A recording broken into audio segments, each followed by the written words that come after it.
Good morning, everyone. Welcome to another Eco Insider TV. These days, sustainability is more than just a buzzword, it's a way of life for people across the globe. According to the EPA, that's the Environmental Protection Agency, sustainability is based on a simple principle: everything that we need for our survival and well being depends either directly or indirectly on our natural environment. To pursue sustainability is to create and maintain the conditions under which humans and nature can coexist and live in harmony. People around the world are doing this in their life and in their business, and the event space is no different. The event space has just a really big negative impact on the environment. Now, this show or the series of the show is going to show you how to plan an eco focused event. Some of the information will be a little theoretical, explaining things, telling you what to look out for, um, what to ask for, what questions to ask. And that's going to kind of put you ahead of the game so that you, however small it is, you're doing your part, or however big it is, you're doing your part. But over time, when we all are on this one note of let us be kind to each other and kind to the planet, then it'll make a bigger positive impact. Gary Punce, thank you for joining me. Today on Eco Insider TV, we're going to tackle how to plan an eco-focused event. My name is Melody Dixon, and I'm the CEO and founder of Pro Event Planners, curators of eco-focused events. I support clients who are steeped in all things sustainability. It's in their home life. That means they're managing their water and their energy usage and their food usage. It's also in their business where they're managing time wasting, paper wasting, no plastic bottles. And they also bring it into their events and they connect with me on that respect because I'm aligned with that. They know when they come to me, there's going to be not a lot of paper, no plastic bottles, energy saving, time saving, lots of tech, and just ways to scale their event, to use it wisely so that they can be free from all the behind the scenes logistics and get to focus on their event. So if they're the host of the event, they get to flutter around like a butterfly and greet their guest. If they're the keynote speaker, they get to practice and rehearse and take care of their speech so that they come across as really steeped in their knowledge without having to focus on, is the caterer here? Is the photographer here? Is the lighting okay? Is the staging okay? That's my job. That's what you pay me for. So I take care of all of that for the clients. Now, I also support, hey, Dawn, beautiful, thanks for joining. I also support clients who have no idea about sustainability. They're just aware that there's wastage going on at their events. There's a lot of food left over. There's a lot of time wasting. Things aren't on schedule. There's a lot of paper, like if they pay for these little menu insert cards that go in the napkins or for programs, it's just all over the floor, left on the table, and you spent a lot of money putting that together, a lot of time putting that together. Not only time in having it designed, whether you design it or you pay someone, then it has to be printed and delivered or picked up. And then the servers who set the table have to insert one menu card into each napkin. That's a lot of time for something that can be just digital. One QR code and they have all of it on their phones, which everybody's on their phones anyway, right? So my job is to work with those people who realize there's a lot of waste, but they're not sure what to do to move forward.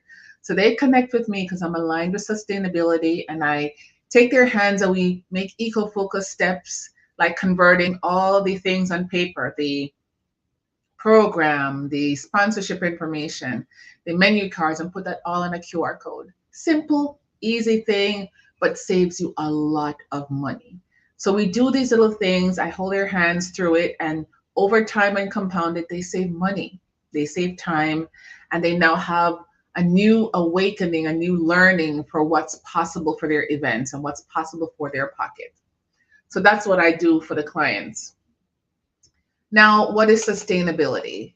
Sustainability is meeting the needs of the present without compromising the ability of future generations to meet their own needs. That means, in Melody speak, that if God is big and expansive and creates all different kinds of butterflies and gives people ideas to create expansive things, and by virtue of us coming from God, we're expansive. So we want to design, we want to create art, we want to invent things, we want to start a business. And we get to do so, but do so intentionally using the resources we have. So we make sure that there's resources for the rest of our life, and that for the rest of our kids' life or grandkids and people 10 generations deep, they too will have access to the resources so they can be expansive and creative as well. And that's what sustainability is about. Just using the resources intentionally so that we get to enjoy it and future generations get to do the same. Now, there are three pillars to sustainability. The first one is the environment. We get to reduce the use of what we're already using because we're using too much anyway. Reuse what we have. Dawn says she loves it. Reuse what we have and then recycle. I like to squeeze in a fourth in this category. It's called upcycling. And I have two examples. So there used to be this show on HGTV called Flea Market Flip, where they would compete, whether it's husband and wife teams or cousin teams or siblings or college mates. They'd compete with a theme, could be something 1920s or maybe modern or whatever the theme is. They will go through the flea market and buy junk. And then with the theme in mind and their skill and their knowledge, and they also have access to, I guess, master carpenters, and they will convert old wagon wheels into coffee tables and old filing cabinets into beautiful bookshelves, old stools into side tables. There's so many things that you can convert into whole new thing that gives it a whole new life and delays its inevitable journey into landfill. And landfill really and truly is just they dig a hole in the earth and dump the junk that we're not using or don't want or we've thrown away and nobody wants it. Just dump it in the earth and cover it. That's what it is. And the earth is finite. And so, I mean, how many holes can you dig? How much stuff can you consume? So that's perturbing, disturbing, all of it. So that's what the first pillar is about. Be mindful of where the junk goes that you throw away. Second is economics. If it's sustainable and eco-focused, it also gets to make you money or save you money. So if you want to change out the light bulbs in your house, you have fluorescent. You have to climb up on a stool, unscrew them all, throw them in the trash, decide on what kind of LED style lights you want, either order it from online, which takes your time and your money, or drive to the local hardware store and ask for help to find the right one. And so you're exerting money and time and energy, in gas to go get it or to order it. But once you do and you install it, you'll see an eventual reduction in your energy bills because you're using a light system that is environmentally friendly and is a low energy user. So yes, it's like a rocket. You burn 90% of the fuel at takeoff, but over time you'll see the benefit of it. Third is the social responsibility. This is where we love our neighbors as ourselves. So as entrepreneurs, we get to start the business. But in starting the business, we hire people to work for us or provide services so that we can do what we need to do. And when we hire people, those people in turn are able to make a living, to take care of their family, give them a place to live, food to eat, healthcare, and all that. The government, gives jobs as well as loans, and also creates spaces or gives people access to natural resources for their mental wellness, like parks, to keep the parks in good condition. make it interesting so you can work out at the park or have events at the park. Keep the beach clean so that we can go and have a good time. All the ways that we take care of people has to be with social responsibility. And a little known fact about social responsibility is it also makes room for people to be who they are. So for those who identify as whatever they identify is, that's their thing. I, who identify as a woman because I'm a natural woman, that's me. But if you are like beating somebody over the head because you don't like their views, that's not making room for them to be who they are. And the reverse is true. They don't beat you over the head for being who you are. Everybody just do their own thing. And making room for people to do their own thing is what it is. Nobody's forcing each other to do or to like or to think. Everybody's just being who they are. All right. All of that is under social responsibility.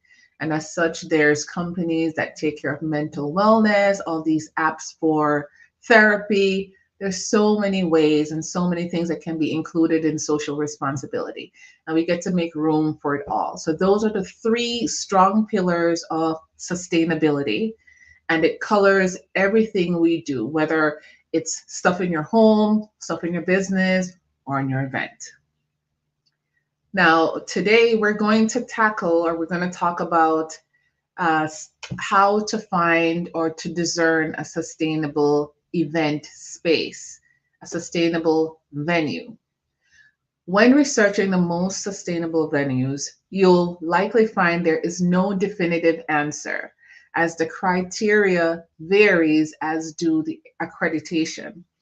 And I guess the people that accredit a venue as sustainable or not, they're certified, or they're maybe a branch of the government or some kind of association that goes around and has this list of things that they look for in order to designate a venue as being sustainable. We are all seeing the impact of climate change, from fires and floods to heat waves and droughts that affect our planet. It's undeniable. As a result, like many sectors of the world, events that has a really huge CO2 footprint damaging the earth, the event industry is striving to reduce its impact on the natural world.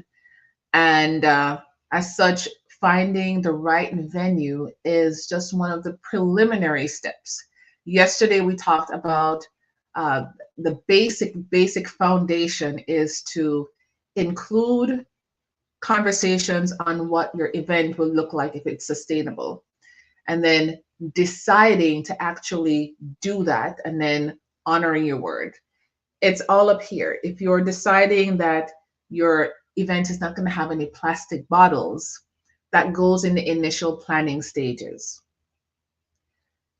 Then when you're actually executing it, you make sure that it doesn't have any plastic bottles.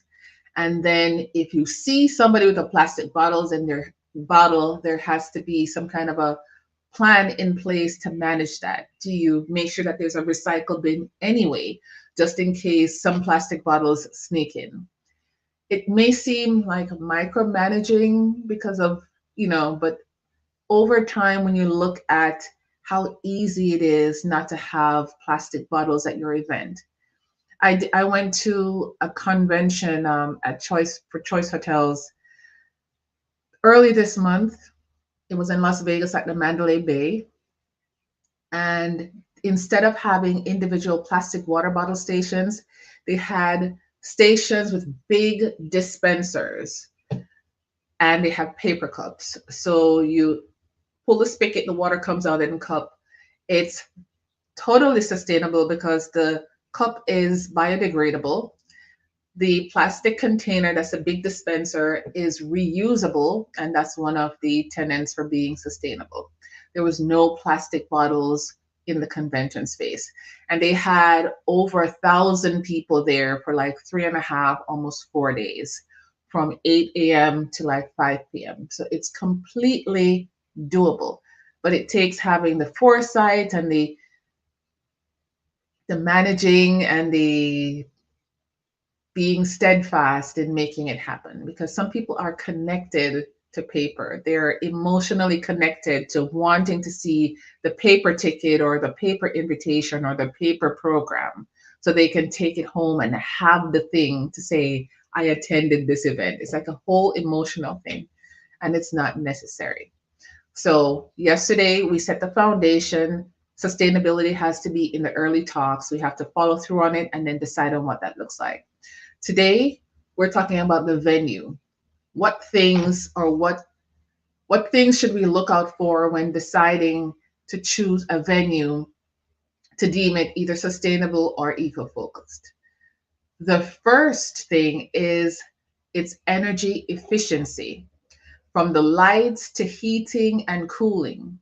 And when you're shopping around for a venue, when you go in and you're doing a walkthrough or you're talking to whoever the property manager is or the on-site contact person, you can ask them. And if they don't know, give them your contact information for them to find out and get back to you.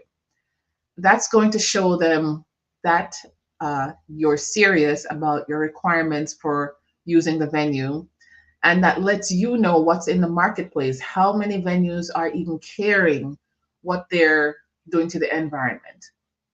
If it matters to you, then that's going to encourage you to create your own list of eco-focused events, and then you get to only use those because you did the grunt work of going from venue to venue, looking at it, see if the space works for you, but also if they're intentional in their impact on the environment. So number one, check their energy efficiency.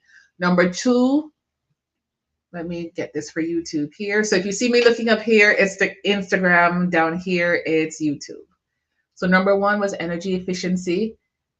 Number two is water supply and usage limitations. A glaring example for me is in the restrooms. Even when you're at the airport, they have these wash sinks that is activated by your shadow underneath the, the, the spout. So the water only comes on when you've had your hand there for maybe a second or two, and then the water comes out. When you move your hand a second or two, and the water is off. That way, there's no extensive waste of water unless you keep your hand underneath the water for a long time, even if it doesn't need to be washed off. But that's a really good way to manage the limitations of the water. Other things that really strategic venues can do is they collect the water that you use to wash your hand, and they call that gray water. And they funnel that into like big containers, and they'll have maybe a garden outside or maybe to water the lawn with that same water. And the third is the supplier's eco credentials. The other day on LinkedIn, people are always reaching out to each other on LinkedIn. And because I do events, I have a lot of suppliers that reach out to me with their services. And this one guy who does balloon arches reached out to me and says, he makes these garlands and they're beautiful and all the things. And I told him that I do eco-focused events, so I'm not aligned anymore with balloons. Before I knew, I totally did the garlands and the whole thing, but I don't anymore. And I said, for those reasons, unless he's able to give me like an eco-focused option instead of balloons, like if he does anything else, then I'd be open to connecting and, saving his information. He was so upset. And I said it nicely. I didn't, have any attitude or anything. It's the little message thing. It was really quick. And he was like, well, people don't understand about balloons. And I'm like, guy, I'm just trying to do my part. I don't want a negative interaction. I'm not into latex balloons. Latex balloons harm the planet. A couple of last beach cleanups, I found balloons on the beach. And sometimes they're like the white or the pearl look kind of balloon, kind of iridescent. And when that gets in the water, the fish They don't know that it's a latex balloon. They may think it's a jellyfish. Their birds will think it's a jellyfish floating on the water. They don't know, so I don't do anything with latex balloons anymore. And even though they now have biodegradable balloons, those things take forever to break down and they cause the same harm because the birds and the fish and the crabs and all the things that are in the wild, they don't know that the difference between, you know, latex being harmful and possible marine life that they can eat, of course, until they get it in their system and they're choking. So that was the end of that communication there. An alternative that I have used in my events, instead of using balloons, I use paper lanterns. There's so many different sizes, so many different colors and patterns, and it's paper. And it has a little metal wire that goes on the inside to kind of fluff it open. The same look you can get for a balloon from a balloon garland that has the really giant garland and the smaller ones in between, and you can make it into an organic shape. You can do the same thing with the paper lanterns. You can use hot glue or glue dots or double-sided tape and glue it all together, or fish wire. There's so many ways that we can be creative. And if you put it together carefully with the intention of maybe breaking it down or reusing it for future, you can get a good two use out of it. So balloon isn't the only thing that makes a party a party. So number 3, suppliers. I talk with my suppliers about their sustainable habits, and it could be simple things like um, linen, they wash and reuse. That's a sustainable feature versus for those who are providing rustic services, limited services, and they have those plastic tablecloths. I don't do that at all anymore. I've done in the past, but not anymore. It's only I don't use the anything that is not reusable, washable or reusable. None of that I don't use. I have clients who have energy efficient uh, generators and AC units and things that they have for events. Very little plastic, and if the plastic they have is reusable, then it makes it more sustainable than not. But I ask them the questions and then they tell me what they do, and based on that, I decide yes or no. There's some vendors who are go above and beyond and they get certified and they get steeped in the knowledge of sustainability and change how they run their business and how they run their services and how they take care of their staff, all sustainable techniques. But you don't know unless you ask. So have the conversation with suppliers and see what they're doing. It's sustainability is on trend right now and people are learning. So have patience and ask and maybe encourage them to start doing something because it matters where you spend your money. If you're aligned with something and you're using the services of somebody that's not aligned with that, it's going to be messing with your mind here. And then it's going to prove that maybe you're not really as aligned as you thought you were.